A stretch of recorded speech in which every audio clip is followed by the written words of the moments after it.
Okay, so welcome to this beautiful conversation with Sandra Keshet.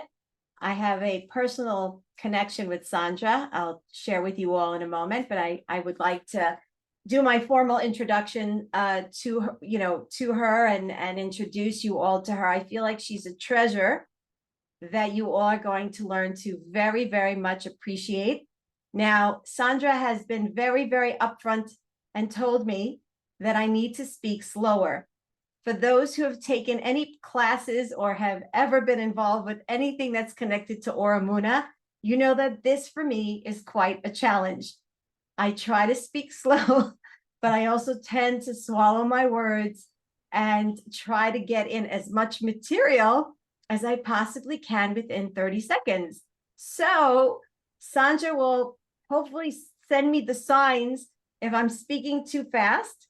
And I'm going to try to keep it at a slower pace. Now, I'm just going to start by saying, because I have done one-on-one work with Sandra, it's very interesting for me to be on the other side of the coin, because we have done therapy together. She's taught me Spanish, which I did not do very well in. I'll talk about that in a minute. And so she's always been the leading, go to, and I've always been the complacent, like, yeah, okay. And now we're kind of switching roles a little bit. So it's a very interesting dynamic, but I feel so comfortable with Sandra that and I'm hoping and I'm assuming she feels comfortable with me, that this is just like a conversation between friends that you all are happen to be eavesdropping on. Right? Wouldn't you say that, Sandra? That kind of feels that way. I want I want to thank you, Orit, for this invitation. I'm very happy to participate in this podcast and to enter in your world, in your professional world. I think that this podcast is very important in these times. For me, it's an honor to be here. And this is the first time I participate in a podcast in English. Wow. So we try to be very understandable, and if something is not clear, let me know.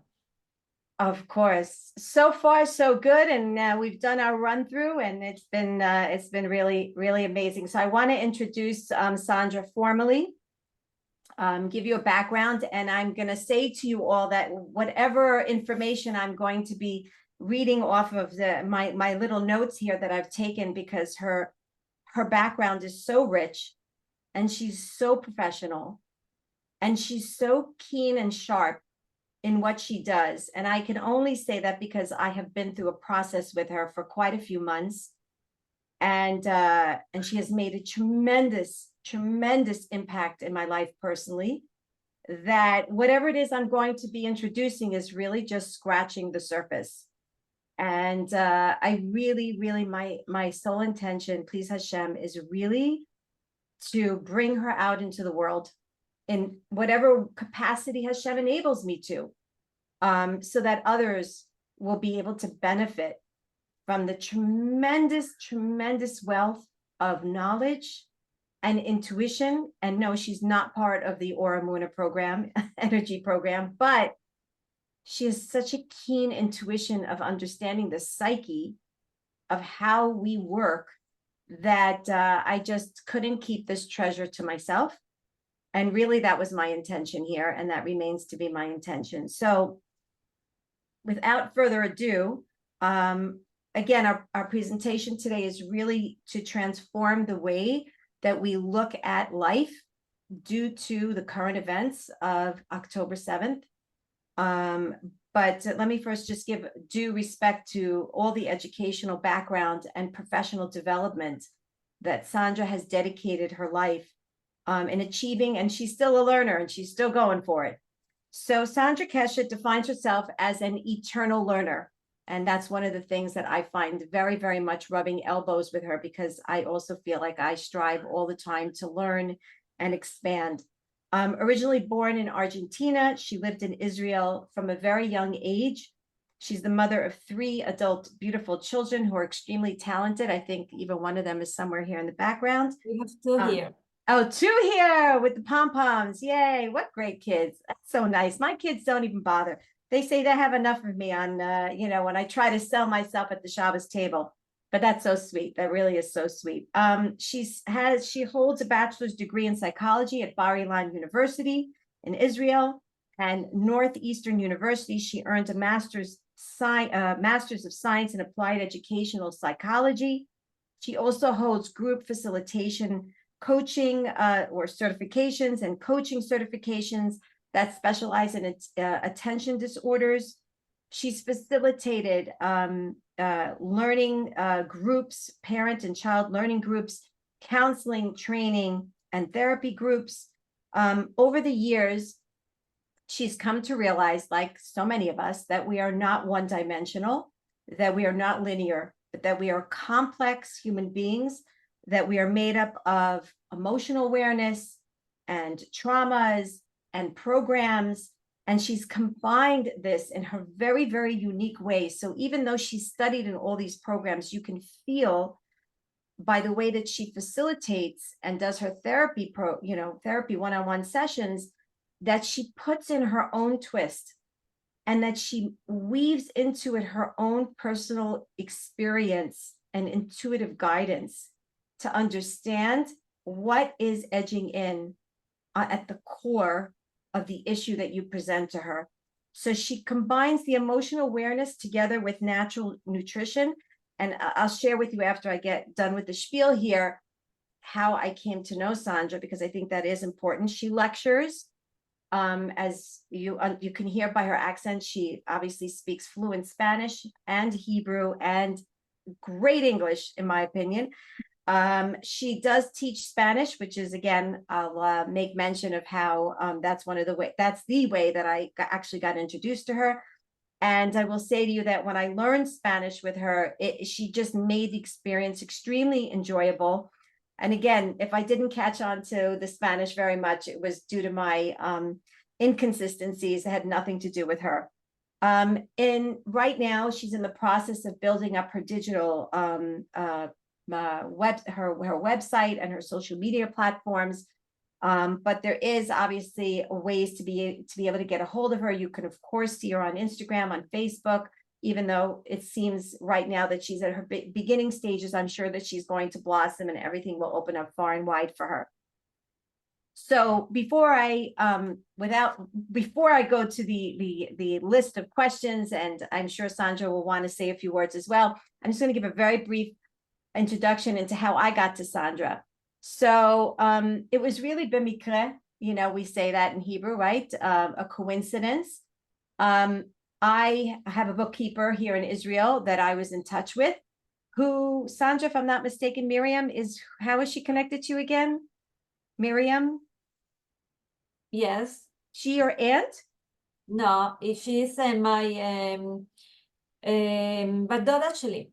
Oh, she's your cousin. Okay. Yeah. So she's your cousin. Yes. So I was busy just consulting with Miriam, who lives here in Bet Shemesh. And it was just before, I think, Pesach Mexico retreat last year, last Pesach. And I said to Miriam, who speaks Spanish, I said to her, tell me, do you know of any Spanish speaking teacher?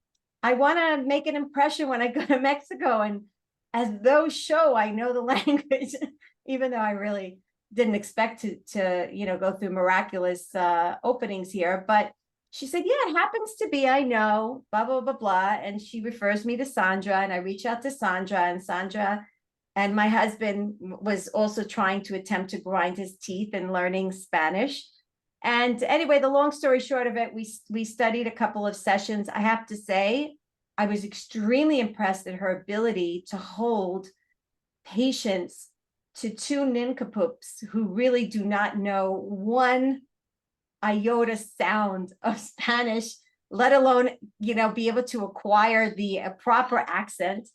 In any case, I was so impressed that by the time we got done with the sessions, she had mentioned what her background was, NLP and studying by the Maimonides Institute Nutrition, and I was very interested in losing weight.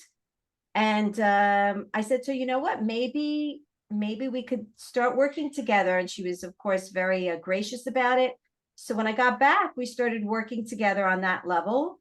And it quickly, I realized that as I, teach, that it's not about what you eat, it's about what's eating you. And she quickly turned and maneuvered our conversations and our sessions in such a way that it became so much about me having a proper relationship with food, seeing it from a very, very deep level. I loved her terminology. Every time we began a session, she said, we need to lenakot et hashulchan. I love that, Sandra, about you. She says, we need to clean the table first before we get into the nitty gritty of our session. And I didn't understand what she meant in the beginning, but I quickly realized that the process through which she works was about, just what is holding you, where are you holding right now? And unless we understand where you're holding right now, I can't move forward and give you advice and guide you. And I found that hand holding and that motherly love very comforting to me, and very, very inviting for me to open myself up and really listen to what she has to offer. So that's what we're kind of holding as of now. And I'm inviting you to say a couple of words, Sandra, and then we'll go into the Q&A and go from there. Yes, I will say just a couple of words. I am so confused, but not confused, מתרגשת. I'm very excited of all the words you say to me. I can say that you are amazing, and all the people that are with you, they are very lucky. And you are going to bring them a lot of ore that is light. And you were great. You and Abraham. You were amazing. Yeah, it was really a funny time in my life where I was speaking Spanish at the Shabbos table, getting my kids to speak to me in Spanish. That was quite exciting for me. Okay, right. so I suggest that we start. Yep, we will start. We're moving forward. So I have here a list of questions that I wanted to pick at Sandra's brain. We don't want to make this too long. We know that it's hard to stay attentive for a long period of time. So we're going to try to chisel through as many questions. We can always do a second part to this at one point or another in a couple of weeks again, Bezrat Hashem. But I'm going to start shooting away at questions, Sandra, if that's okay with you. And then I'm just going to let you take the stage from there. So really, my first question would be, because we went through all these events, we call them the Black Shabbat of October 7th. I want to ask you, in your opinion, what are the significant consequences of having gone through this massive, massive traumatic day called October 7th? What is the consequences on our body and soul? Mm-hmm. Okay, we all know that we are going to a very difficult time. We know about all the terrible events that happens on the Black Shabbat. Even if we were not physically there, we were all shocked. We all heard about what happened. We were exposed to photos, videos, information through social networks and media. Some of us, those who live in Israel, heard everyday alarms, and we were in great uncertainty, yes? Yes, uncertainty. Situation. All this was accompanied by difficult feelings. The feelings was and are deep sadness, sorrow, sometimes anger, fear, and for quite few people, great anxiety for their lives and the lives of family members, for the lives of the kidnapped, and for the lives of the fighter. So we still experience funerals every day, announcement about the fallen and wounded, and we will not forget that there are still many abducted people whose condition we do not know. In addition, information is constantly added about what happens through stories of survivors, girls who were hurt, and more. And all this caused the entire population to be in a state of trauma. So, if you ask me, all of us are in a state of trauma. I think that all who are Israeli and Jews in all the world. And we need to recognize this before we ask for what to do. For those who were exposed to situations on a personal level, or who has relatives who were there, or soldiers who are fighting, the traumatic situation is more difficult, of course. So, to those who were present in the situation of the massacre or in the fighting, or abductees experience what is called primary trauma. And the rest of the people who experience everything through the media and stories experience secondary trauma. So in other words, what you're saying is that obviously all of us who were somehow witnessed, we either witnessed it firsthand, we were there, chas v'shalom, God forbid, or even if we were just exposed to just learning about it, you're saying that we should all consider ourselves right now, if we weren't before this situation, which by the way, I think we all have been born and we're in trauma. You're saying that we're all in this state of trauma. So how do we recognize, what are the signs of trauma? Like, how would we recognize that? We have very different signs because we are different people. So it has to do with the intensity of the shocks. But everyone experiences some stress, anxiety, helplessness. When we are stressed, we experience different emotions, sometimes very opposite. Among them, we can feel anxiety, hyper-irritability, over-criticism, and need to talk very much about what I feel, overdoing, over-worry. Or on the other side, we can feel depression, disconnection, numbness, clouded thinking, distress, sorrow, feeling stuck, or a big desire to be alone, not to talk to anybody, etc. We can So feel. wait, so I'm going to interrupt you for a minute. So us as women, okay, because there's mostly women here. So what you're saying to me is that I could be walking around through life and not realizing that I'm suddenly shifting with my moods, and it has nothing to do with what I'm dealing with right now. It's because of the worldwide situation that it's affecting me to the point where it feels as though I'm shifting because of circumstances that I'm meeting right now, but it doesn't have to do with that. It's just the secondary trauma. This is the secondary trauma, of course. Feelings can shift and cannot. One person can feel several feelings, and another can feel something different, and it can turn again.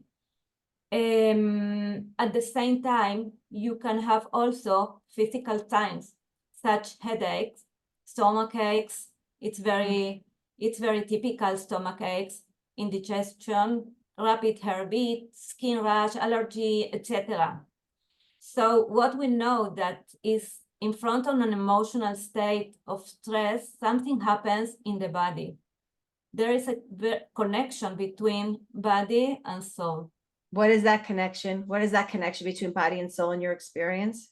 So to understand this, we have to understand what happened to our system, both physiological and emotional, because our system is a survival system, meaning that it strives for survival. Instinctively, no one strives to die, but to preserve life. Therefore, when we are living a secondary trauma like today, our mind believes that we are in danger.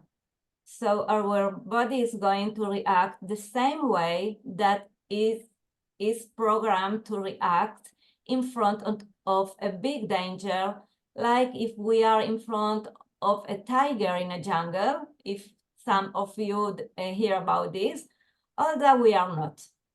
When our consciousness perceives a situation of threat to life, it goes into a state of alert, and this happens very fast.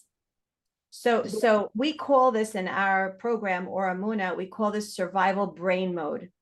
And what the way we term that in the programs that the energy therapy that I practice and I teach is it, and this is what I'm thinking that you're talking about is if I go through a situation in my life that I was triggered to go that triggered a trauma for me, anything that will remotely,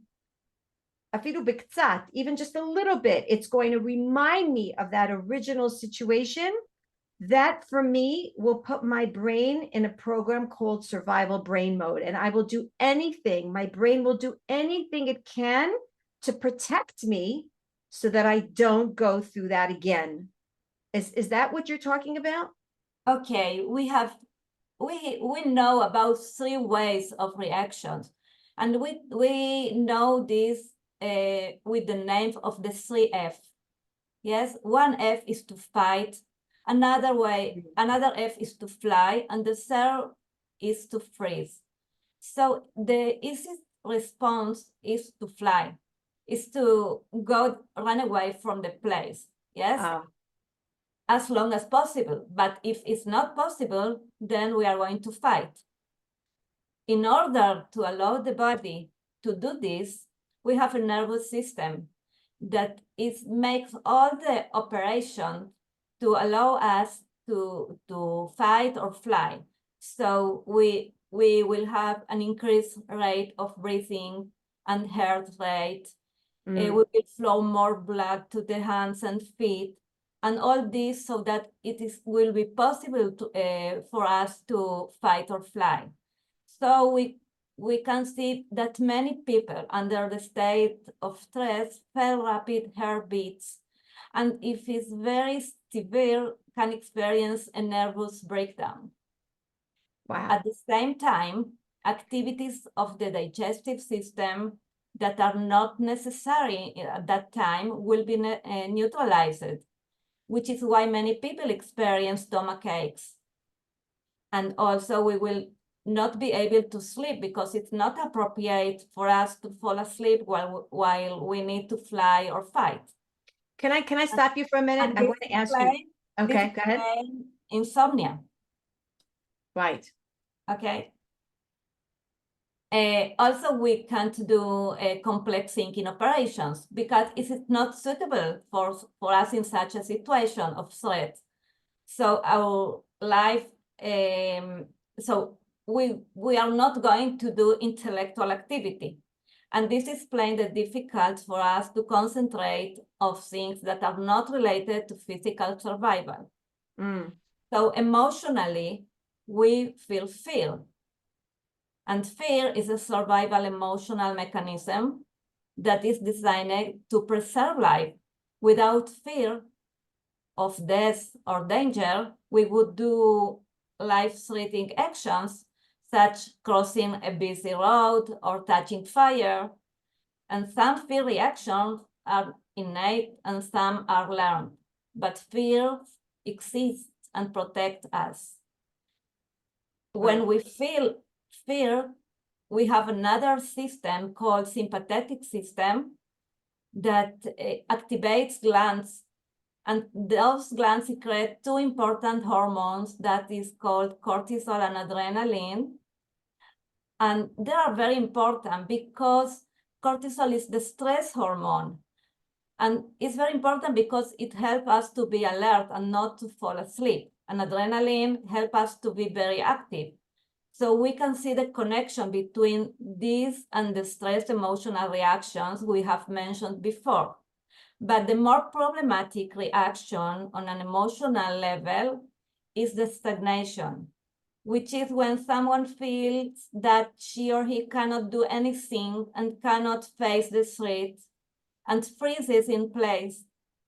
This is the last F, and sometimes freezing saves a life because otherwise we would die. But other times it will be not so good for us. A situation of trauma activates the survival system, and the reaction we will take to respond to a stressful situation depends on the individual's abilities.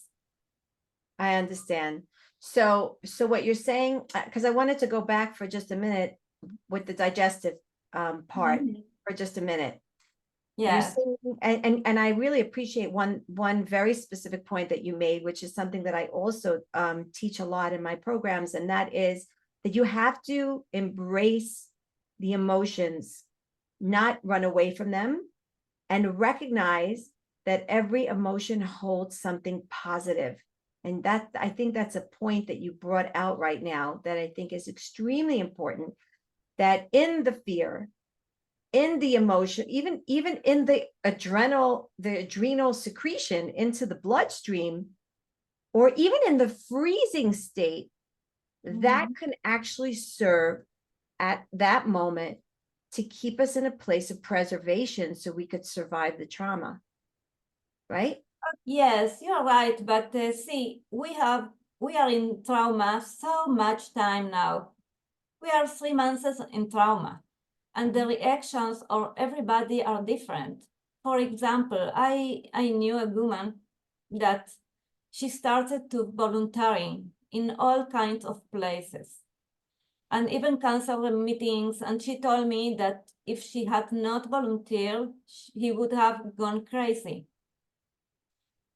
So beyond the extremely importance to this action, that it's the say it in English, please. The charity. Charity. To do like an act of chesed, to do an act of Yes, charity. Yeah. yes, because people did a lot, and also in the States, I know this.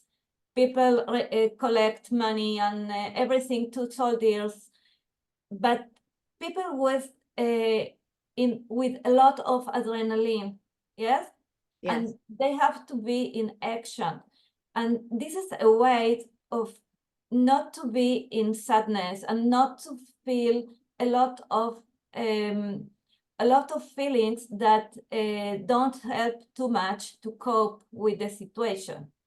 Right. But if you know people that they didn't want to do nothing, and they fall into depression or freeze, is because they didn't have a way to do something different. To take out the anxiety, to feel like they're doing something. If we say to the people, why you didn't do nothing, but you don't volunteer, maybe this person can't. Right. Yes, but it's important to understand that what we feel is very, very connected to the situation. It's not something that suddenly happened to me. Right. I hear what you're saying.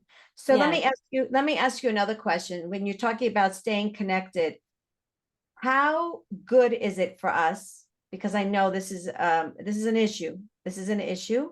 I, for one, have really tried to stay away from my Instagram and Facebook. I almost am non-existent there. I have someone who does all my social media anyway. But how can we find out, I almost want to say, what's going on in the world if we're not going to stay connected to the news and the media and the videos all the time? Like, how does that help us to deal with the situation or to overcome? Like, is it a good idea? Like, we have this debates, like, like, what are we supposed to do with that? What's our relationship with that? Okay, we have to recognize that this is a way to be connected with reality. I want to say that before we start, I received with the phone a photo of 4 girls that are in Gaza. I couldn't concentrate again, yes, but we have to understand ourselves. This is the first level, how we react. we have to know ourselves. Everybody acts different, but to are connected to the media and videos and everything provides us with a feeling of some control. Uncertainty is very difficult. It's a very difficult situation in the emotional sense, because, as I said before, it put us in a state of stress, and we would like to reduce the stress.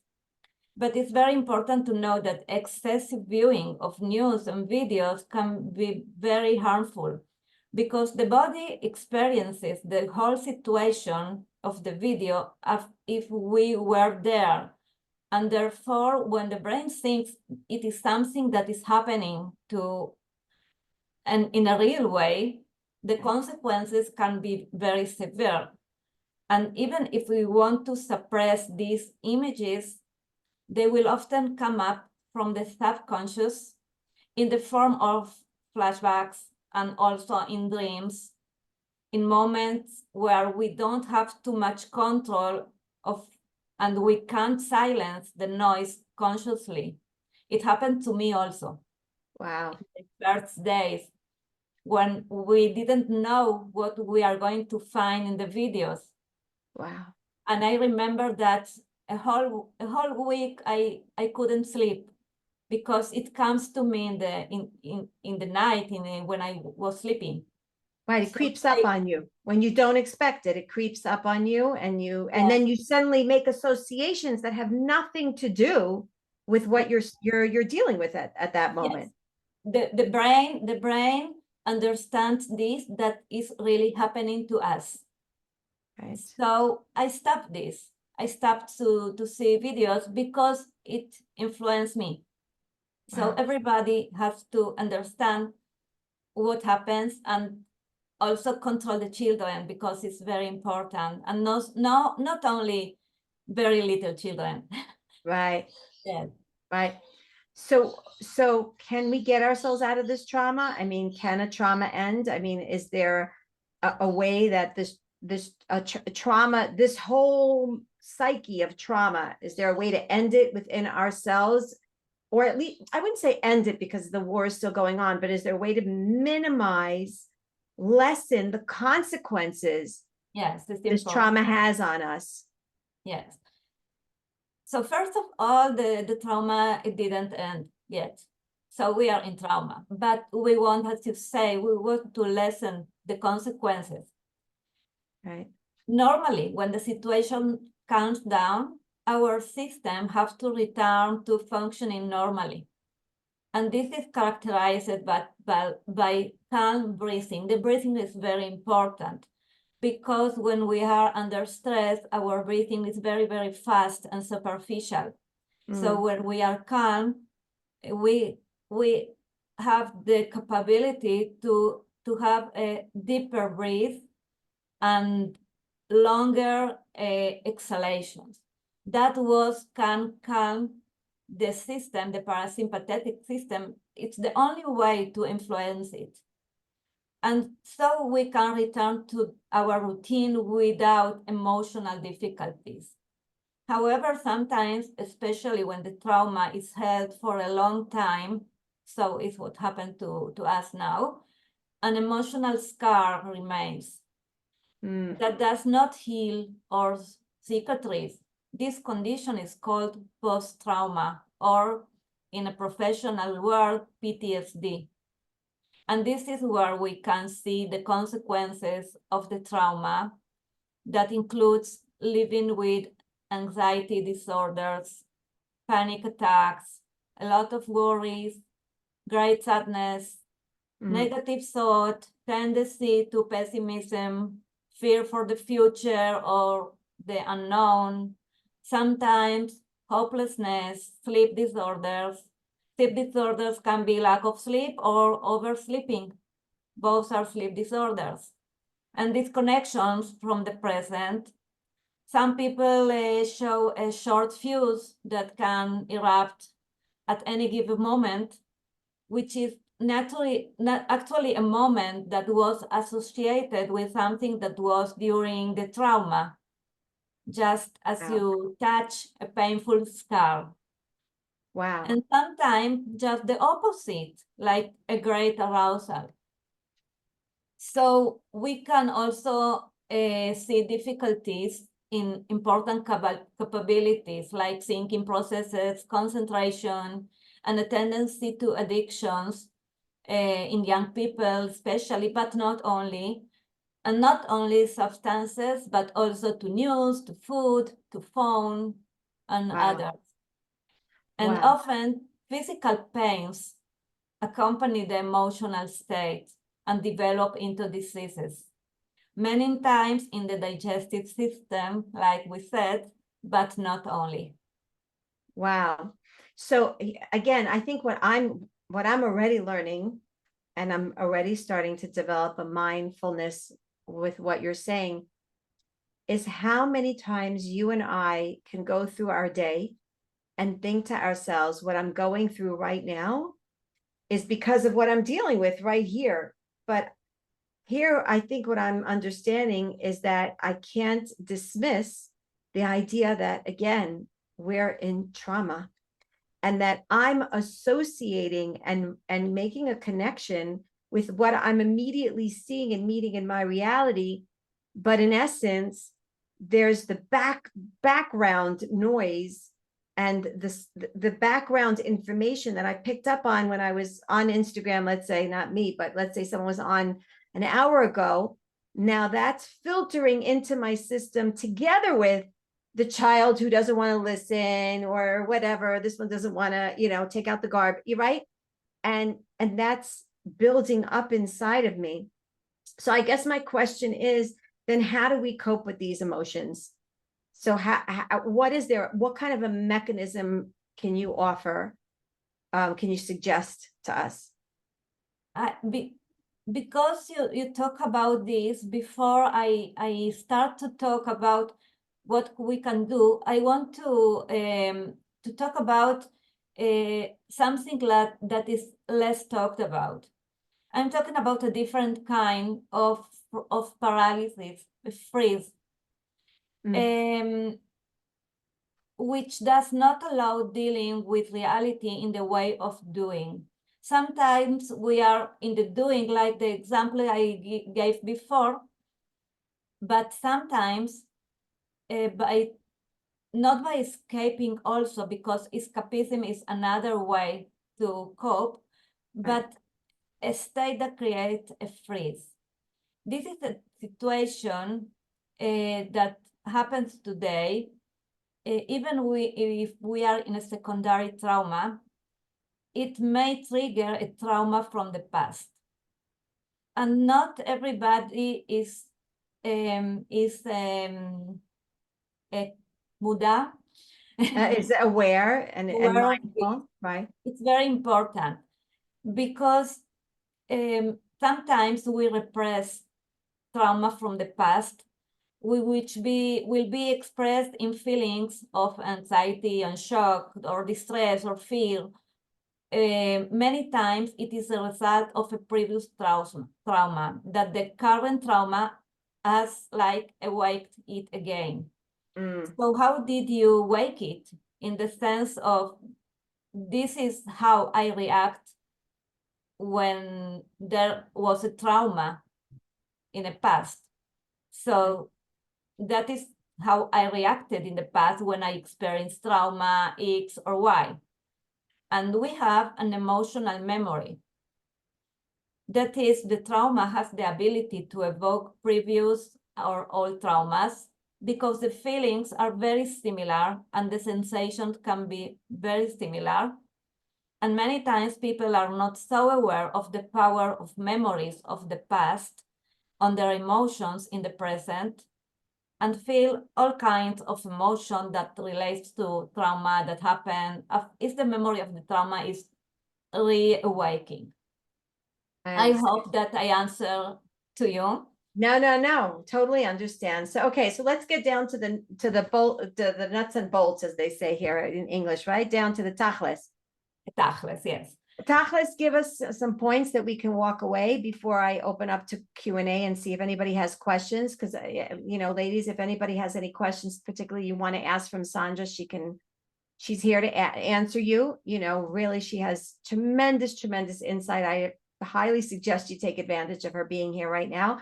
But just if you can end this particular point, like give us some points that we can walk away with to help us, get through this particular period of There time. are good news. The good news is that we have tools to cope and to prevent the post-trauma. This is very important because we have a long time in trauma and it isn't end.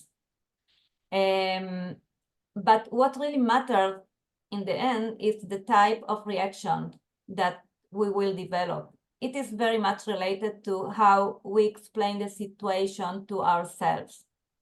Everyone has to give herself or himself some kind of explanation, because people ask themselves what they went through. And when we give ourselves explanations, the explanation can be of any kind. Some people will give themselves a rational explanation. Some people will repress what happened and will develop a lot of resistance, anger, defensiveness, and inability to heal. The importance of understanding is related to the interpretations we give. So the first tool is to recognize the fact that everyone is doing what he or she can psychologically do.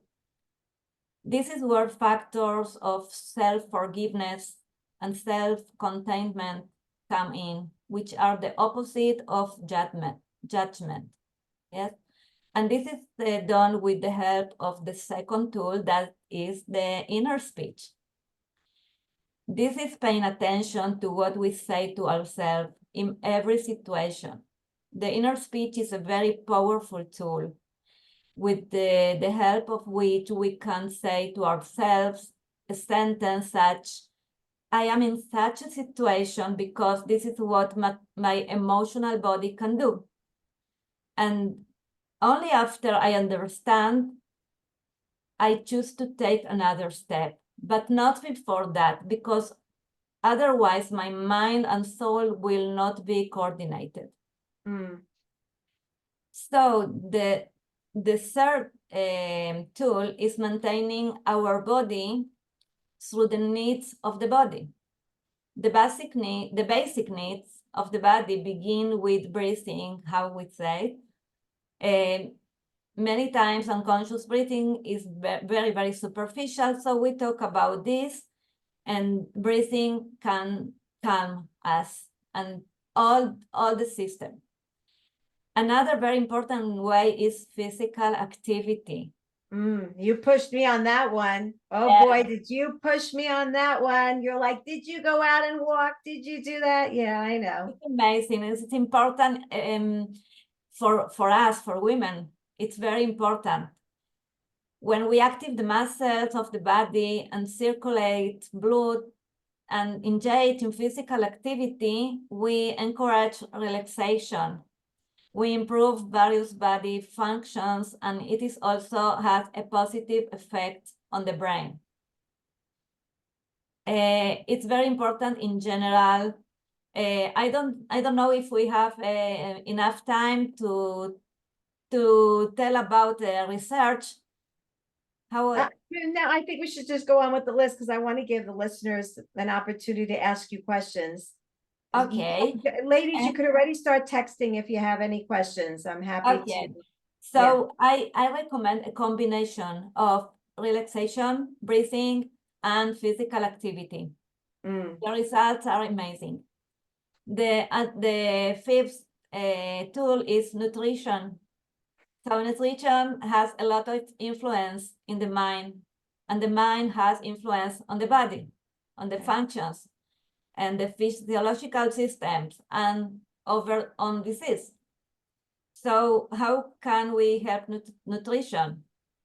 The nutrition can balance the mental state, and we are talking about to be close to nature. So where we find a good nutrition, not in processed food. Processed food is food that it comes in plastic bags, in boxes. In nature, the food does not come with chemical preservatives or colors of any kind of letter that we can't understand them. I mean that as much as possible to connect with food from nature, this is where the healthy diet begins. Wow. Yeah. In addition, I want to tell a little rules that we can find them in a lot of cultures, and also Rambam, Maimonides, talk about this. And I will give only a few. Eat slowly. Slowly, it means chew the food and not in excessive amount, because then digestion will be damaged later. And it's important to note that the digestive system is very much affected by an emotional state. That is why it is very important not to eat during a great anger. And before starting to eat, give thanks for the food. A few seconds, that's all. Relax, be in gratitude. And another one thing, an important rule of Rambam, not to eat too late at night, because at this time the body can't regenerate and do all the things it has to do. Right. I can also say that we have plants. It's called adaptogens that can be very helpful and support us and our emotional state. But it's very important to have a consultation with a healthcare professional, and in a private way. I can talk about this, but plants are not so innocent, if I can say this Right. word. They're very potent. They're very powerful. That was one of the, Powerful. I really appreciated that part of our session work, is that you referred me to like certain supplements I never heard about. I didn't realize and you really took the time to look into like to really tailor. It wasn't like a boxed prescription. You really looked and you tested to see like what was best for me. So yes, it's very important. This is very important.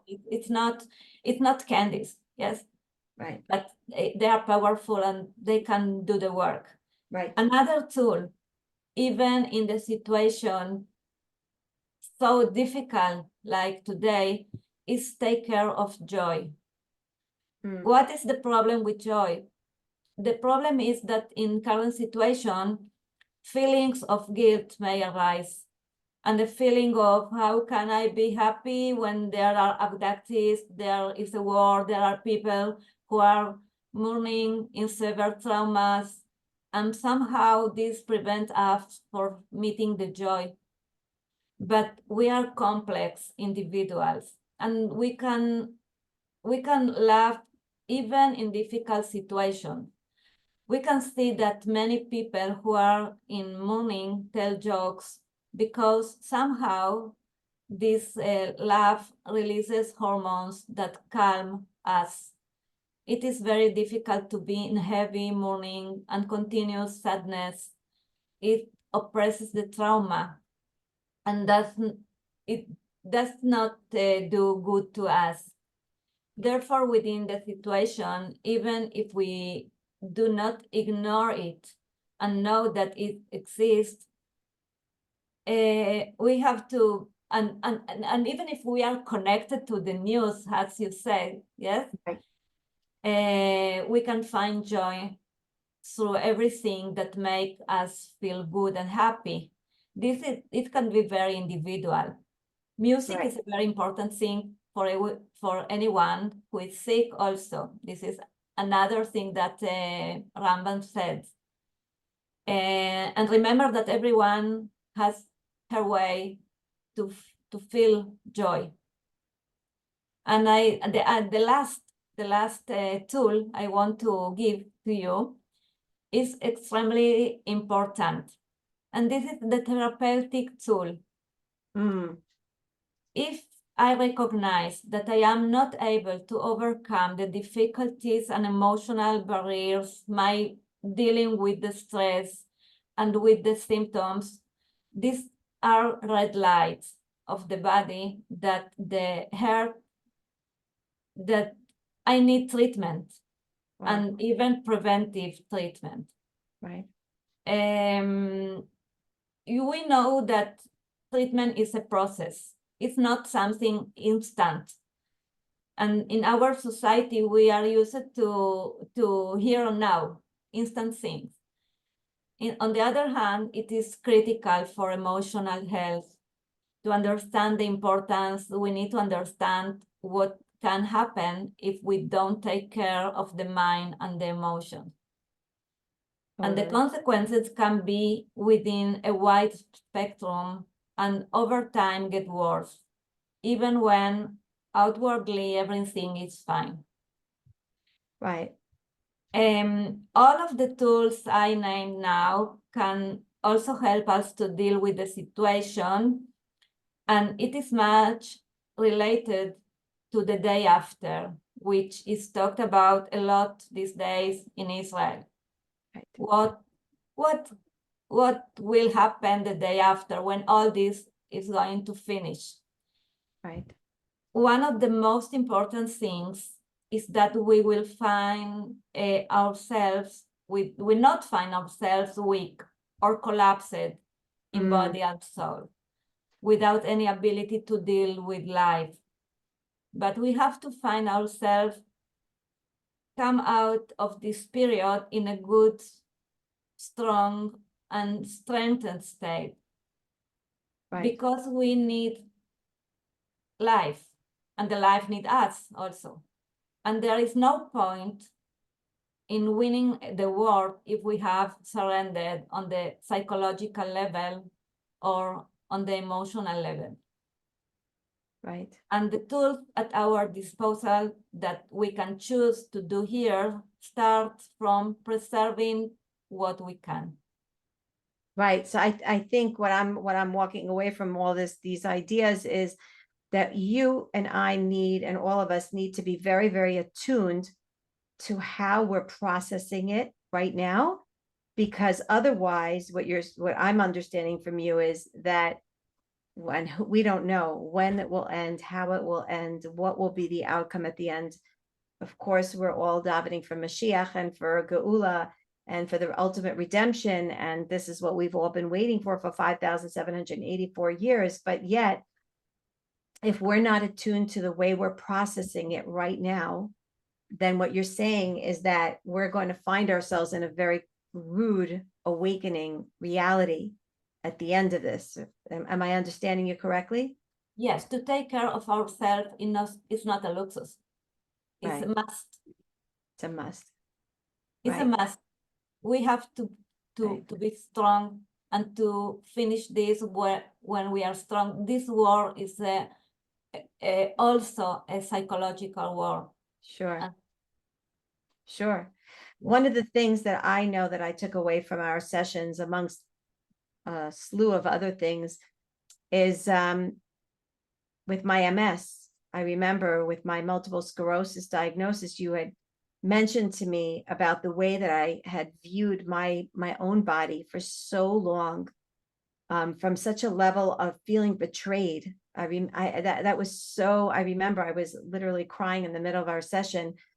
And you said to me, all these years I had developed a relationship with my body without even knowing that I had been looking at my body as, you betrayed me. You didn't hold yourself up to me. And I almost punished it back. You showed me that I had started developing this relationship with my body as though I had started punishing it by feeding it food that wasn't good for it. So in other words, if we're not made aware to the signs of the way that we are responding, to either our own personal traumas and or the situation at hand, then we're going to find ourselves self-sabotaging and fighting ourselves. And we're not going to know how to, we're going to suffer the consequences of not being aware and developing a kind relationship with ourselves and all that we're witnessing around us. Am I correct? Yeah, I think that awareness is not easy because our mind try to protect us. So when we don't have a way to our mind and to our feelings, it's like we don't want to make more how do you say nezek? More damage. More damage. So we don't relate things. We don't put things out. We don't understand this. So Right. this is why we need to do this not alone, with and our right rhythm. Yes. Right. Yes. Totally. Yes, I don't want to talk especially about your things, but we also have, everyone have little traumas in the life. Yes. So if we Totally. can be aware, I believe that we can. Knowledge is power. So when we recognize it and we know that our ways to cope with this, it's okay. But Right. sometimes can be very, very harmful because we don't have all the protections. So that's the reason why we don't are in touch with our traumas. This is a way Right. of the body to protect himself. Right. I'll just share that one of the things that I really appreciated when we were working together is I remember at one point we did a session and you said to me, you know, you need to have an anchor. You need to have an anchor. I don't even know how to say anchor in Hebrew. Do you know what an anchor is? Anger is the Anchor. No, anchor. Yated. Yated, right. No, again. An organ, right. So Yes. you said to me, you need to have something that when you go into a situation that you should be able to right away be able to grab onto it. And we went through this meditative process. You put me through this meditative process and you asked me, what does that look like for me? And I remember that what came to me was something out of the blue. What came to me was a flashlight. Yes. Now, I didn't expect that, but you taught me that in certain situations in my life, when I feel not centered and when I feel that the ground underneath me is literally being shaken, that this is my anchor. And you said to me, just keep practicing that you should, you have a flashlight in your hand. And you asked me, is it open? Is it closed? Do you see the button? Like you made it very clear to me that this is an accessible tool for me that I can use to now get myself out of this dark place. And I feel like these are real life tools that you and I, all of us can have and are made available for us. I just felt like it was extremely important. And yes, you have to be willing to admit to your weaknesses and to admit to certain truths of the way that you've been functioning and the way that you've been leading your life that hasn't produced, good results per se for you, but nothing's a mistake. And there are ways to be able to shift out of it. And I just want you to know publicly that I very much appreciate that. I want to get to one question here that is asked here, and then we'll see if I think we're getting late here, but let's just address this. So Yvette understands Hebrew very well, but Yvette asked about the excessive news viewing. And she said that, we know that it's not good. We're told that it's not good. But at the end of the day, we feel this need to know what's going on. And you mentioned the idea of control. So I guess what is the solution in such a situation where we feel that we need something that gives us some, even if it's false hope, okay, call it what you may, but there's something that we want to feel like I want to be made aware of what's going on. And I'll share with you another thing. Certain women have shared with me that they feel that when they watch the news and they actually do see the horrific images, it helps them to pray better. It helps them to give themselves in tefillah better because they realize the urgency of what's going on. So what do you have to say for that? I want to repeat that we are different. Everybody is different. If I have a friend that she can see the news and she reacts as she reacts, it doesn't mean that I'm going to react the same way. So everybody has to know herself. And if I go crazy after the news, I can't sleep, I can't eat, I can't do nothing, so it's not good for me. But if you can feel that you take control and you can pray more and Right. other good things, so do it. But you don't have to convince your friend because it is good for you, because it can be not good for her. So everybody is different. Our grade of sensitivity is different. And, right. But I want to say, take care about videos of atrocities, because as I say, I want to repeat it. Those things our mind feels that we are there and feel like we are experiencing in the very moment this situation. And we are going to repress it, and it will be come again on dreams and flashbacks on every situation that reminds to our mind something similar. So I'm understanding. So from what I'm getting from you, if I'm not mistaken, then the answer really is you know yourself better than anybody else knows, and you shouldn't compare yourself to anybody else. If I have to sum it up. And so what that means is if I need to watch whatever I need to watch, and I feel like it does actually cause me some sort of positive response to it, it's not about being in control.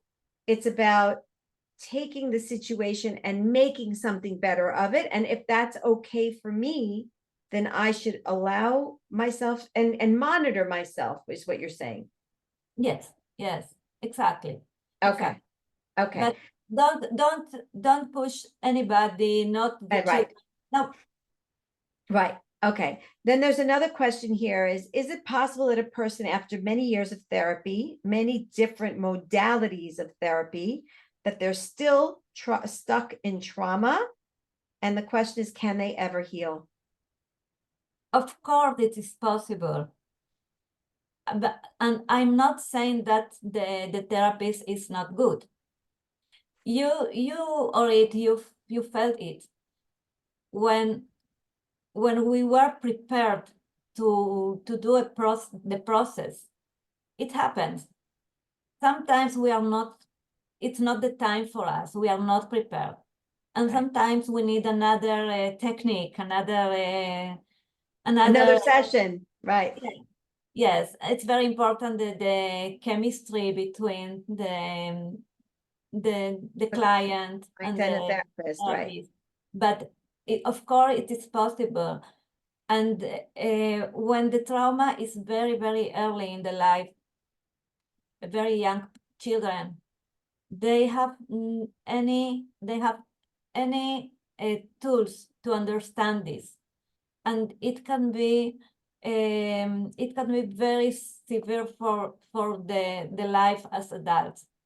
So what I can say is be more comprehensive with yourself, more how do you say salchani? More forgiving, more compassionate. More forgiven, yes. If you make a little step, it's okay. Right. And when you are prepared, you are going to do a second step, and so on. Right, I remember that was also another big part of it, is that you were like, okay, like I would come into the session sometimes very apologetic and say to you, I didn't do this, I didn't eat what you said for me to eat, I didn't practice the meditation that I was supposed to practice. And you'd be like, okay, so let's just go from there. What's, how to, and I appreciated that a lot, because sometimes you do feel threatened by the therapist, like, oh no, I don't want to have this session today, I didn't do what I was supposed to do. And Yes, I'd be honest with you, sometimes I did feel like I didn't know how you were going to respond to me, so I'd be like, maybe it's better that I just postpone this session. But you were always, you're right, the chemistry, I think, is very, very important. and this is not homework. This is when the mind is prepared as the process happens. Right. And at the pace that it needs to, right? Okay.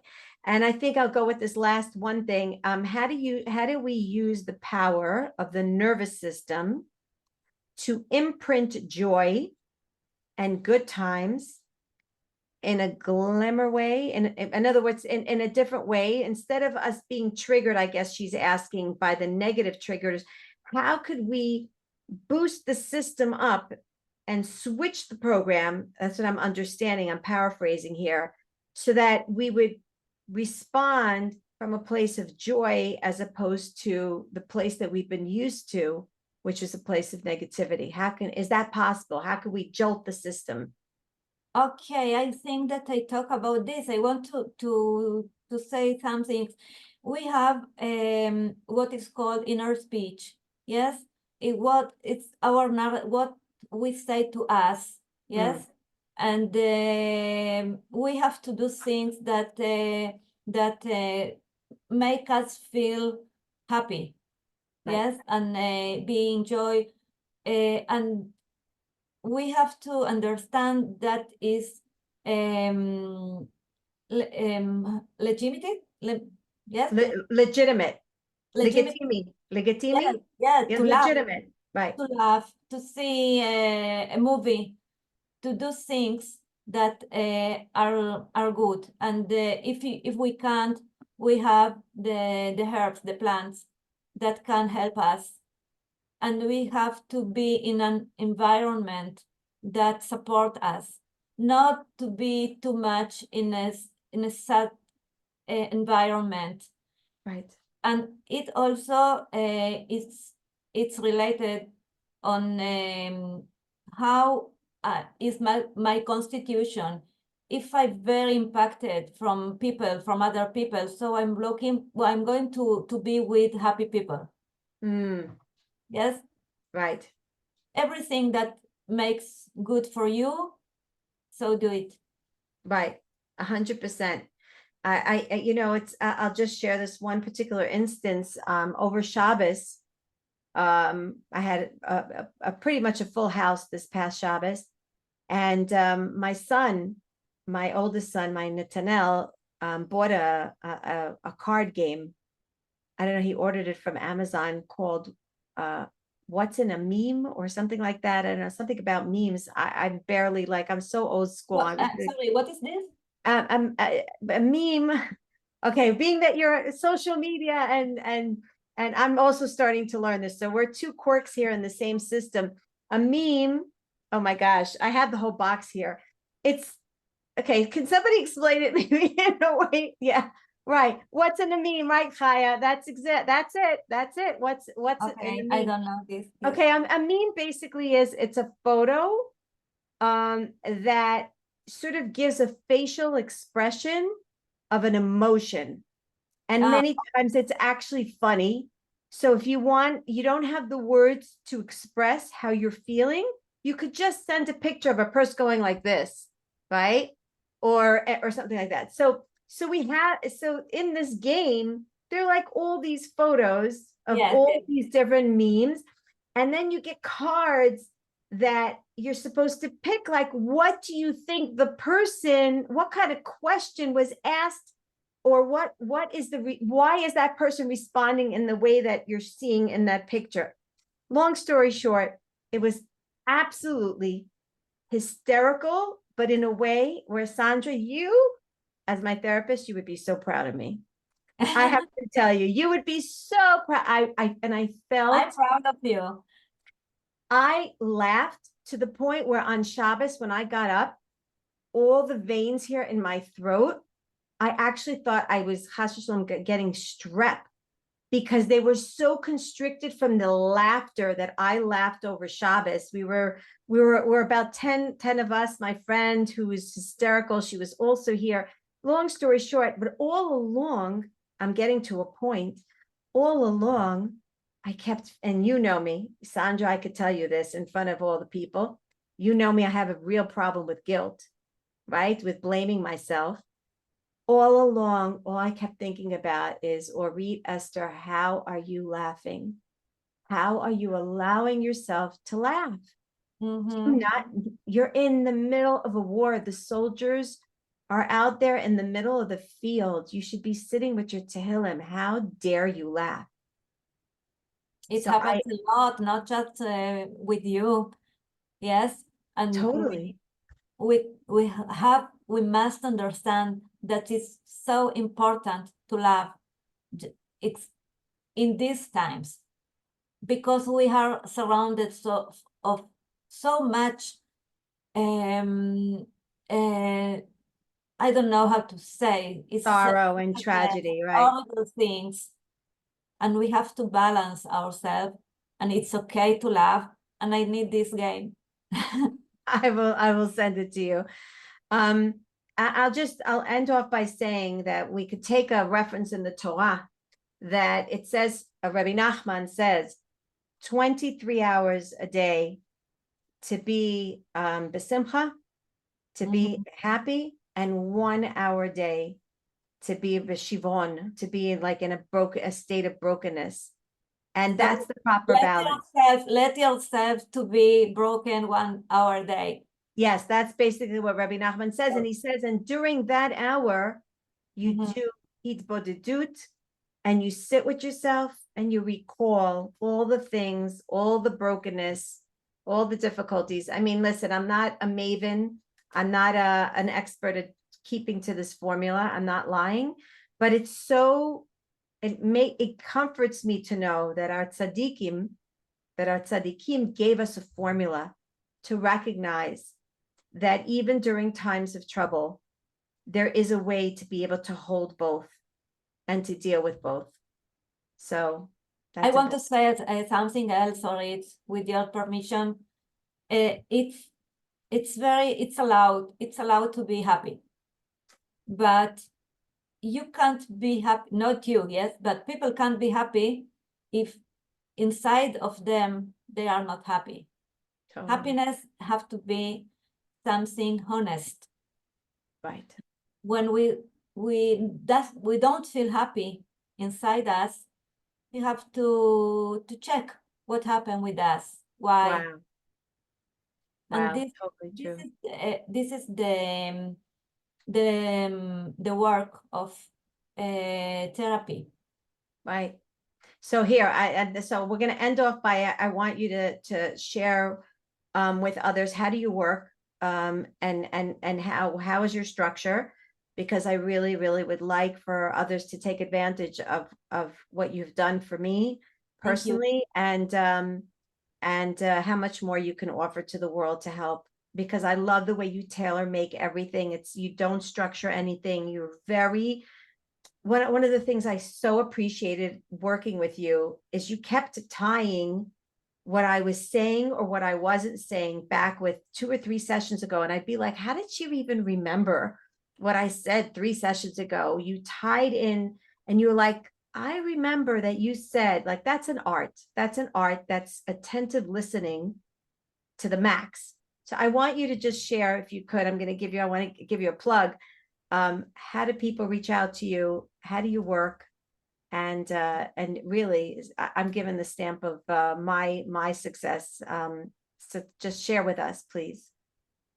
Okay, how I work. I had, as you said at the beginning, I love to mix things, Right. and I combine psychological ways and coaching and NLP and nutrition, because I believe that we are a whole body and mind and soul. And to pay attention to active listening, it's very important.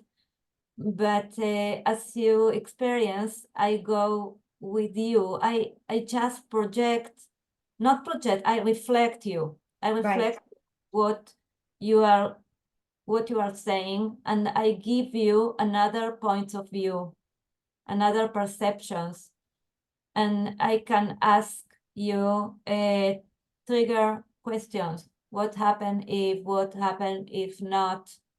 And I sometimes people are so sure about what they are saying, and they don't stop to understand what they are saying. So, and many times, if you remember, I stopped you, and we start to talk about what you said at that moment. Yes. Totally. This is an example, but I think that I also pay attention to my intuition, and I'm convinced that it helps me a lot. I love what I do. You could see it. You could see it. I didn't feel pressured by the clock. I didn't feel like you had to do certain, like you were very open and like you said, intuitive. So do you I just want you to share, like, how do you work? You work in session bulk, or you individualize, you customize it based on the first session that you do with others? Okay, it's very flexible, but I prefer that the person who wants to work with me have the words fly for me, מחויבות. That they're committed. That was another thing that I really appreciated, this, that you needed a seriousness of a desire to really, like, show up. Yeah, exactly. This a big desire to work to do something with himself, and commitment. Yes.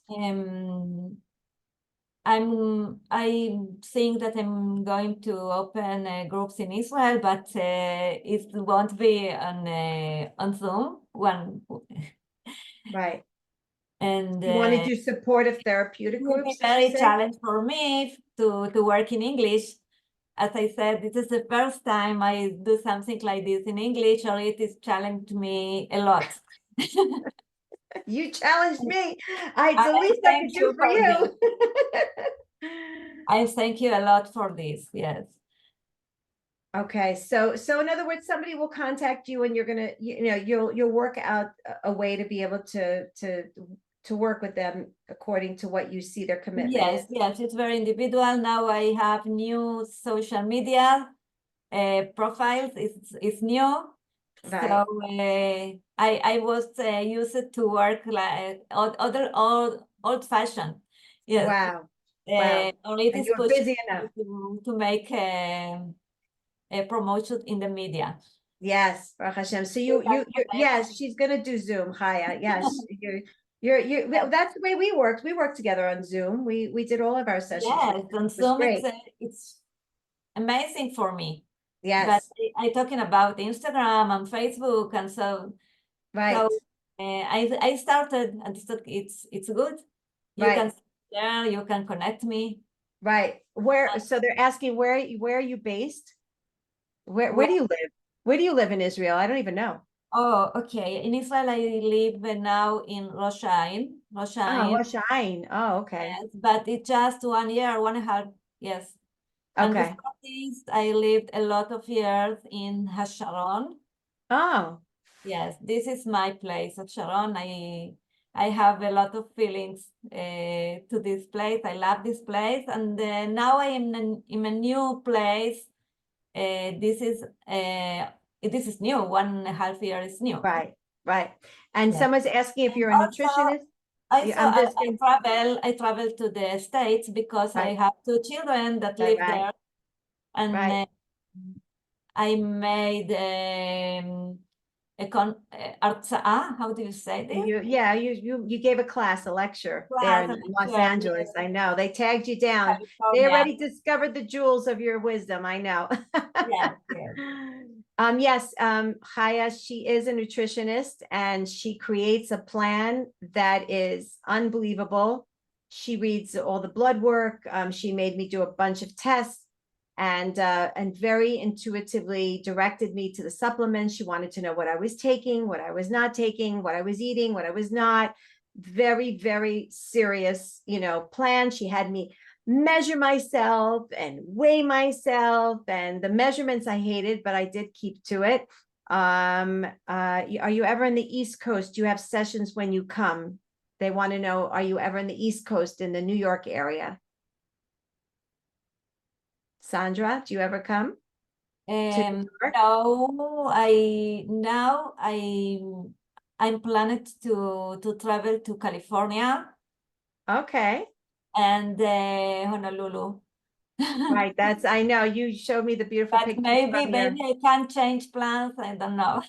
Okay. All right. So God willing, Bezrat Hashem, maybe we'll see. Maybe we'll do something together. If Not a I'm in the shame. States, I hope, yes. that would be amazing. Yeah, Yes. I know. We want to do our next retreat in Hawaii and Honolulu. So we'll see. Wow, I'm amazing. hoping Mashiach will come by then, but if not, maybe we'll do our next retreat, Bezrat Hashem, in Hawaii. I do have this very intense need to go to Hawaii since I was a little child. I dreamed to go. I think that Sandra can make a stop in the East Coast in New York if she's gonna have enough clients. If Okay, we so can yeah, book for her, because I think I right. can book for her some in Florida. I'm from Florida, Of Miami. course, Yael, I will come to visit you. Okay, good. Okay, so Sure. Yael, you know what? Will you be in touch with me or with Sandra directly? And sure, I'm sure Sandra would go wherever she has, a good crowd to welcome her. Right. And she has Yes, so much right. to offer. We just scratched the surface. You have no idea what you have here. I- Woman is so profound, like profound.